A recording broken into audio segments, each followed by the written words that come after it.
Hurricane Michael is on the move after slamming into the Florida Panhandle, the most powerful storm on record to make landfall here. We have tornado watches up now from Tampa all the way to Panama. The most powerful storm to hit the U.S. in the month of October ever. In Mexico Beach, Florida, destruction, homes submerged and in pieces.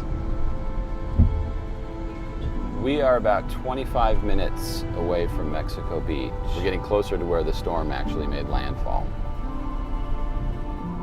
I think we're going to be pretty shocked by what we see based on the pictures that we've seen and all the stuff we've seen on the news, but it's never the same seeing it on TV as when you see it in person.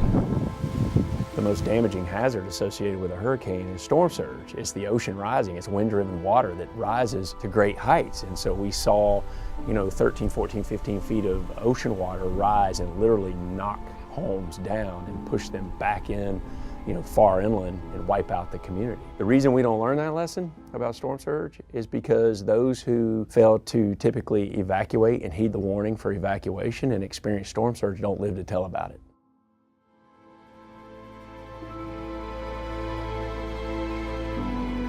We get disoriented driving down the roads, and I've lived here all my life.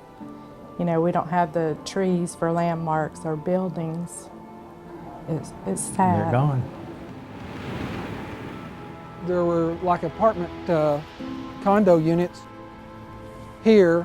These were four on the bottom, 4 on the top, facing the ocean. I think that most people think that if there's going to be damage, it's just not going to be catastrophic, number one.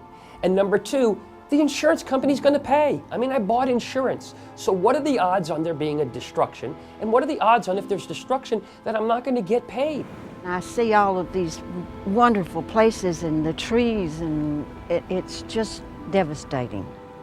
It's just weird. It's devastating. The problem with Mexico Beach, it had not seen a major landfalling hurricane in many decades. I think one really should look at the vulnerabilities and then stratify them. The highest priority is life safety things for you and your family. What can kill you and what can cause life-threatening and long-term injury?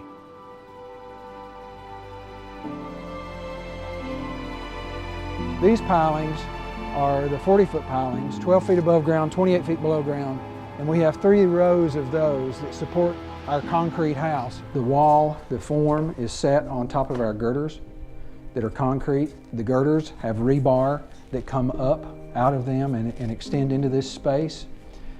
Additional rebar will be laid in these grooves to give the steel reinforcement, and then the concrete is pumped and poured in from above.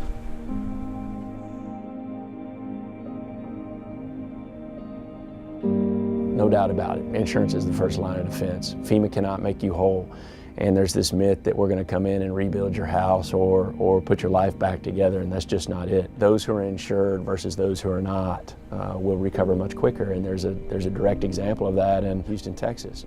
I think the average individual assistance amount that FEMA provided someone who was uninsured that lost their home, we provided them about an average of $4,000 to $6,000. But those who were protected by insurance under the National Flood Insurance Program got on average between $110,000 and $115,000.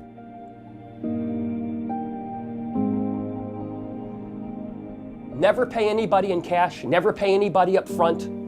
Always make sure you have a licensed and insured contractor, that is licensed and insured with Florida. Check them out, Google them, do whatever it is that's necessary to do the documentation to find out. Ask them for references. Call the references. Find out if that reference is their brother or their sister or whether it's an actually valid client. You're rolling the dice if you choose to live there, do nothing about the risk, and just hope. One of the cliches in emergency management is hope is not a strategy. After the last 2 years, if we have not learned anything about being prepared from disasters as a result of the 2017 and 18 disaster seasons, calendar years, then I'm not so sure we're ever going to learn.